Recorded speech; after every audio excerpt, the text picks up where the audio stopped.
Yippee-ki-yay, I finally found a way to get down there, and I ended up having to buy a new drill bit. Oh yes, I had to find that because the other one fell down in there and I couldn't find it. I even cut this hole open bigger, this, remember? I told you I was going to get a bigger one. And you know what you could do if you ever wanted to? If you had a big plate, you could measure this 2.5 by 4 inches, cut a hole 2.5 by 4 or something, let's say. And then you could screw this right to the sheetrock, you know, later on with some little plastic anchors or something like that. If you don't want to spend the money for this. This was $3 and almost $4. And the single ones are like $2. So, you know, for the single ones, you could cut it smaller than a blank plate. Let's say, fish your wire down there, put a blank plate over the sheetrock if you wanted to save money. Well, as it was, I got this, and I'm going to put that in there because now I've got to put that in. And I thought I could have enough room to get my hand down there all the way down to the bottom. And son of a gun, I thought maybe my drill bit would be in there somewhere. It's not there. It is just not there. Can you believe that? It's down inside the wall somewhere, down below, and there's insulation down there further and all that kind of stuff. I drilled, after I got the drill bit, I drilled I made 4 different attempts with this long bit, flexi bit, pushed it down in there. And this wall is kind of different than most walls. It doesn't have a double bottom plate because this is a tenant separation wall. We're up on the 2nd floor, and there's a tenant on the other side of this. He's got a 2nd floor on the other side here, and his garage is down below that. And so when they built these, that wall goes from the ground all the way up to the roof. And I'll bet you this sheetrock goes all the way up to the roof. Okay, not just to the ceiling here. And then it goes beyond this, and it keeps going all the way down. And they put some blocks. They did some funky things because this wall is only 3 inches wide, thick. Can you believe that? 3 inches. Most walls are, look, see that back there? It's 3 inches. I cut this sheetrock back just a little on the back side, reach my hand down in there. Here, you can see it right there, see? 3 inches. Can you believe that? And I don't know exactly how they did that because most wood studs, you know, 3.5 inches wide. And down at the bottom, because these studs go full height, inside this wall, they put some blocks, like fire blocks, and they've kind of got, and those are funky too, but they had to do that so that they had some place to nail the baseboards. And so when you stretch the carpets too, you've got a solid area there when they put their power stretchers on there in some places. And then they've got a row of other blocks down there because I could see them from the garage after I cut an inspection hole down there. I must have been hitting a nail, you know, how they toenail everything in, or they nail from the joist, from the 2x4 over, something. I drilled literally 3 different holes, and the other day I had two different holes, and this thing just would not go through there. I kept getting it stuck. I even had to take my little pair of pliers. I had to take the end off, take my pliers, and wrench it back and forth, back and forth, back and forth on this. Okay, just to try to get that loose from the bottom. And then I would think, okay, let's try it again. Go down there, and it just kept getting stuck. And I said, phooey on that. There's another way. There's always 2 ways to do different things, right? So here's what I did. I pulled the carpet. See, this carpet, when they stretched it, it's pushed in underneath the baseboard. And so I gently pulled it out. Yeah, well, that was tricky. Pulled it out far enough and pulled it back far enough so I could get the bit in there without messing up the carpet, without messing up the baseboard. Drilled through the subfloor and then fished it down there, and I got it. And man, let me just show you real quick. And you know, my battery, where is my battery, dabbity nabbit. I left it in the car, and Mommy just took off. I don't have my extra battery. My battery's getting ready to take a dump on me on my video camera. See up in there. Initially, I was hoping to fish down through this, but I cut a hole up in this, and I can put that blank plate here. Here's my my steel tape, my steel fish tape through there, and that's packed with insulation. And there's a plate here, and up further, there's other plates and stuff. And I was like, no wonder I couldn't get down through there. I thought it was at the wrong spot, but nope, I was at the right spot. And so there it is. So now I'll bring my coaxial cable down here. I'll tape it to that. I'll pull it up through there, and then I'll route the coaxial cable over here. Then I'm going to have to put another cut-in box. I was thinking about this. I'm just going to bring this surface mounted, and then I'm going to put a cut-in box here, and then fish it down to here. I don't think there's a fire block in here. Well, there might be one up high. I'll have to check that and see what I've got to do for that. Okay, but then I want to fish it down to there. That's how I'm going to do it. And see, technically, I'm thinking I might have to patch this.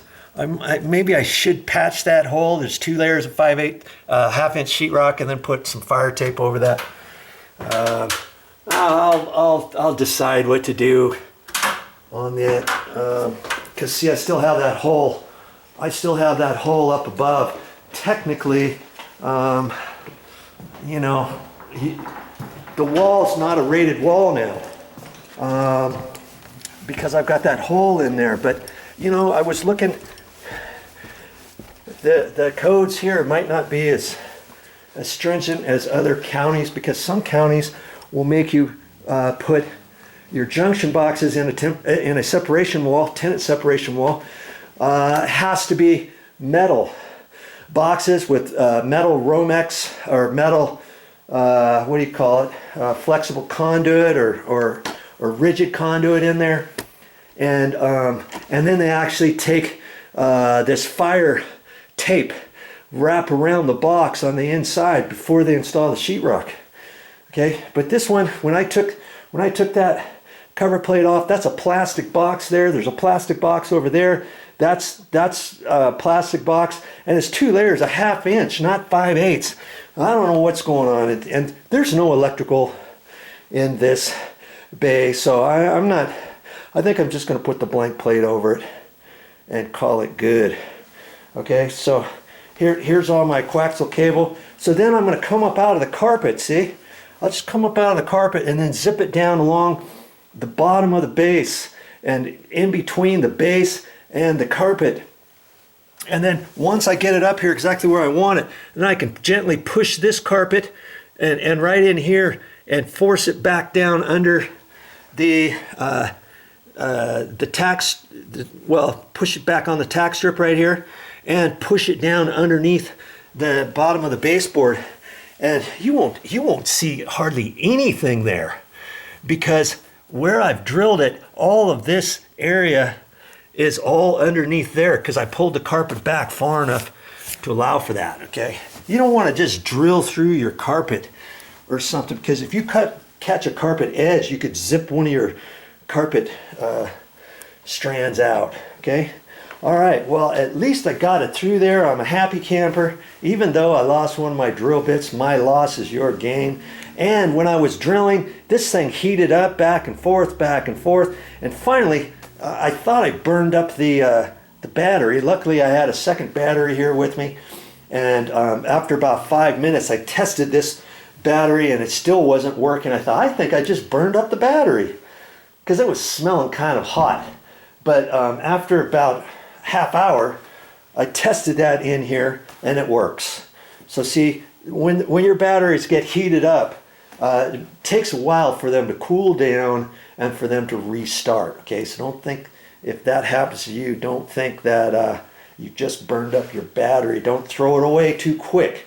Wait for a few hours, charge it, and see how it works, and hopefully you can still get it to work. Okay, moving right along. I'm a happy camper now. Momi can contact the coaxial cable or the cable company and get them back out here and hook her stuff up and the TV. All right, enough of that.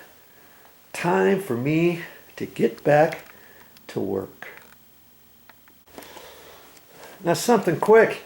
I thought I was going to have to take all this wire down in the garage and then feed it up. I could have done that, but I can do it from the top down too. And I think I want to leave most of the remaining stuff up here. So I'm just attaching it. I'm just attaching it right to the fish tape right there. You know, and then I'm going to let some more fish tape out, and then I can just go downstairs and pull on the fish tape until I get that out, pull it off the fish tape, pull the fish tape back up, and then pull this down. So you can fish stuff from either direction if you choose to. Okay, I'm out of here. Okay, here's my wire. See, I got it out of there. And I've got to fish it all the way over, boom, boom, boom, boom, boom. But I want to talk about this cover plate, this blank plate. See, I got a 2-gang cover plate because I cut my inspection hole big enough. I can't get a single one in there, and that's okay. And so, see, I'm just going to screw this up to the ceiling. And I was thinking, see, I could have drilled a hole in the middle of it, you know, a little bit bigger than the coaxial cable, and put it out in the middle. Put the cover plate on right now, let it slide up in there. I could do that, but another thing I could do is I could just push this over off to the side, couldn't I? And cut just a slight little notch in the end of the sheetrock right there. And then when I put my cover plate on, I can just barely cover that over there, and this would in fact be coming out between the edge of the cover plate and the sheetrock wall, and then I can just caulk around it and make it all look nice and pretty, and it be up nice and tight up to the ceiling.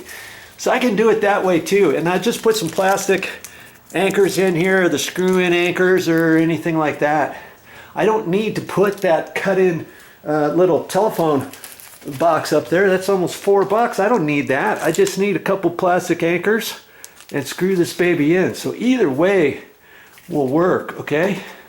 All right, keep it going. Now you know. Okay, I figure I might as well tell you this too. Because this is one full length that goes all the way up where we want it and all the way down over to here, what I'm going to do too is after I pull this out through there, I'm going to pull some extra down the wall so I got a little extra play there in case somebody ever wants to open up that box and, let's say, cut the coaxial cable and put a splitter in there. They've got some extra to play with, you know what I mean? That's how they usually do it on all their areas. So I'm going to do that at that box, and then when I do this cut-in box up here, I'm going to do the same thing. When I get down there, just because it's just going to be a raceway to go down to here, I'm gonna leave a little extra, and then when it comes out here, you know, before he makes his connections, he'll make his connections long, and then he can throw them back in the wall. Because see, all of this stuff, believe it or not, all of this right here was just crammed up inside the wall cavity, and then there was a blank plate on there. Okay, that's what you do when you're running coaxial cables on your own. Always make sure you've got extra at your junction boxes or your wall terminations. Good grief, Charlie Brown, my battery's flashing at me, but I'm going to keep running videos until this goes dead. I've got to get Momi to bring my other battery here. Now I'm going to put a cut-in box up here, because see, this coaxial cable is going to come around from over here way up high. So I want that coaxial cable up high, and then I want it to drop down. But then I want to put the box up in here somewhere, and I'm hoping there's not any fire blocks in here. And usually, I was taught when I did construction years ago that there's fire blocks. If you got an 8 foot tall, anything higher than 8 feet, you got to have a fire block in there, and especially on an exterior wall. I don't know if this one's got one or not. I used my tape measure and push it up through that hole, but I don't really like doing that. I only got up about 2 feet, and I thought I better stop because I was hitting something and there's a clump of wires in there and stuff. And as I was pulling my tape measure back down, it got stuck, and I thought, oh no. This is why you're not supposed to push your tape measure up walls, because if you get it stuck and if you can't get it out, you just ruined your tape measure. You got to cut it to get it out or jerk on it, and then you messed up the tip. Well, I had my my fish tape. I call this an electrical fish tape, and you unwind it like this. But see, it comes out in a bowed angle, and I pushed that up there, and I thought I hit a fire block up about shy of 3 feet. But I think that was just hitting maybe a clump of wires, and it was pushing the wire over. So I don't think it was going up all the way. So I thought, you know, I've got my extension bits here for my flexi bits, and I already hooked up 2 of them together, and I pushed that.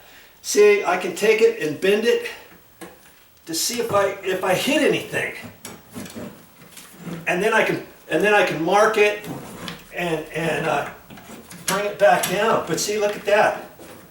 It's going up virtually almost all the way. No fire block. I want to check and see if there's a fire block up any higher. So I happen to have an extra extension, and I've not ever used this before. And I just got it in case I need to go up in a wall higher than 3 or 4 feet, like these other 2 extension bits gives me. Okay, so I'm gonna have to. Come on. I'm having a hard time pulling the little goodie back and sliding this in at the same time. Oh, there we go. Okay. Okay. So see, now I got 3 extensions on there. I've got a good 7 feet. Now these other 2 that come in the package, you get one, let's see, let me measure that. 16, 18 inches long and about 3 feet long. And that's what you get in that little 4-pack with the drill bit and that other goodie. Okay, now see, I think I can get this up there because it's flexible. Okay, I want to go up there because I want to put the fire block, or I want to put the cut-in box up in here somewhere. In fact, I could put it way up high, couldn't I? I could put it way up high if there's no fire block in here. So let's just see. I've got 7 feet here, and let me hold this up here. I'm going to hold this up to the bottom. Look at that. I can push that all the way, and I know I'll be hitting that top plate. If I can push that in and have about a foot of this left. And so let's just see if there's a fire block in there. Ah, there should be, man. Why isn't there? And if there's not, good for me. But then I'm wondering, how come the inspector let them get by without putting the fire blocks? Look at that. Look at that. Look at that. I'm hitting the top plate. No fire blocks in that wall. And that's a good way to check it if you've got that flexi bit. You know? I didn't want to cut my box way up there and then find out I had a fire block. If I had a fire block in there, then I could take my flexi bit with my drill bit, push it up in there, right? I could have done that. Then I would cut the box way up here, let's say, okay? And then if there's a fire block in there, take 1 or 2 of these flexi bits, drill holes up, push it up to the fire block, drill a hole through the fire block, keep pushing it up, and then put the other extension on there. Keep pushing it up, and then fish it out of the hole up there. Okay, and then take the Romex, the coaxial cable, and just tape it onto there and use that for a pull wire. Well, would you looky there? There's that blank plate. I screwed that back on there, and I used one of those the 2-gang rings. Okay, like this. Put that on there with the blank plate, and see how the coaxial cable's coming up through the floor. I pushed the carpet back down in there. Look at that. It almost looks like I didn't even hardly drill a hole, and I hardly made a mess at all, huh?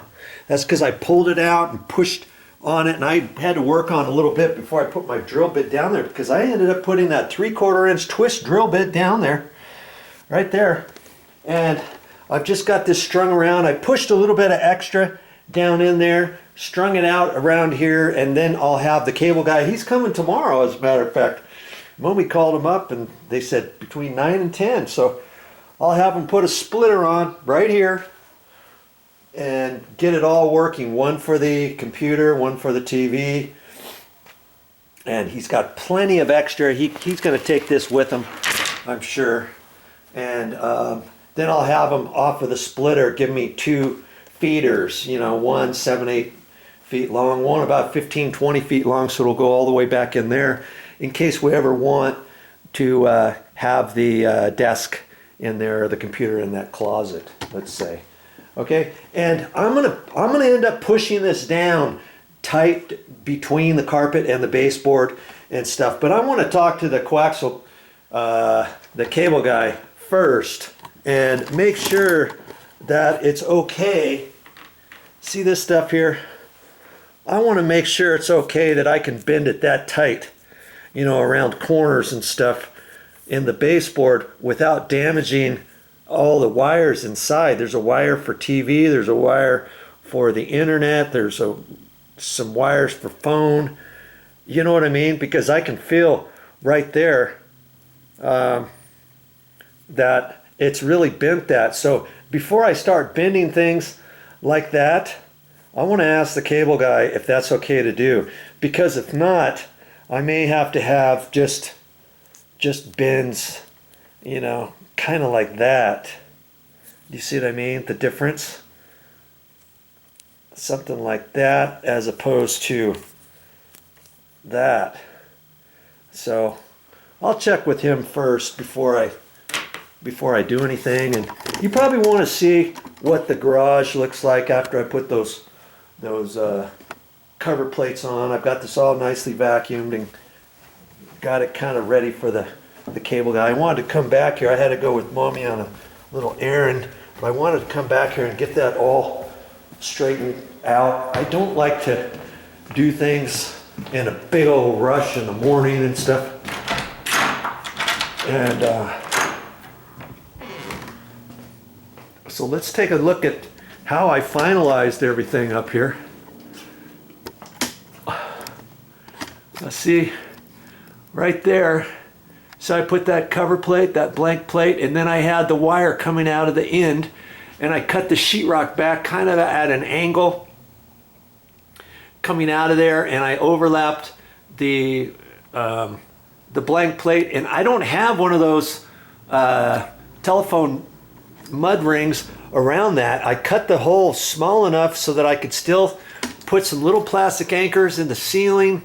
I got plastic anchors underneath those screws on both sides, and everything's covered. And see, I just put a blank plate on that one. I didn't have to put that mud ring, that telephone mud ring on there. I just put plastic anchors in the wall. That saved me. That mud ring for the bottom one was $1.75. The top one was almost $4. Okay, so there's a way to put those on without using those mud rings. And see, before I put that blank plate, that 2-gang blank plate up there, I pushed some extra in there before I pulled it out, you know. So there's a big wad up there in that ceiling cavity, just in case somebody wants to maybe split it off from there and run it somewhere else later on. I just thought I would be nice. I mean, we're never going to do it, but maybe the next person who buys this condo years down the road. And see, I just taped it. I taped it up there just to hold it in place. And when the cable guy comes out here, he's going to have some little screw-in clamps that he's going to attach to the ceiling and to the back wall, make that nice and pretty. And then it comes over here, and then I put that plate. See, there's that other plate I got right there. And that one I have in a cut-in, one of those orange little single gang cut-in boxes, and then I screwed the cover plate on that. And that's a different way how you can do it. See how with that bigger hole, let's come on, not much light in here. With the bigger hole around there, I can angle that coaxial cable in there, and then bend it tight to the wall, and then I'll go ahead and caulk that hole, you know, when he's done putting his clamps up there and stuff. And then I fished it down the wall, you know, from there down to here. And before that, I left a little wad of extra coaxial cable up in there, okay, just in case somebody wants to add on to it later or something. And then I ran plenty down here. Here's my cable. Here's my new cable coming out there. So he's going to terminate that. And then I've got I got a blank plate somewhere. I'm not sure where it is. It's I've got an extra plate, and then I'll put a double 2-gang blank plate on there when he gets all done with everything. Okay, and then that will satisfy everything. I'll have a plate like that one, and I'll put that right there. Had the guy last time he was here, had he have given me those little clamps, I would have put those on and made that all nice and pretty. But see, I had to really think how to route that in one entire piece, so that everything fit nicely. And he'll get that up tight, and then I'll have a nice straight line along there, and then have it go up into that, and then it comes down here. I think that turned out really, actually pretty good. All right, enough of that. I guess it's time to go home. Thanks for joining me.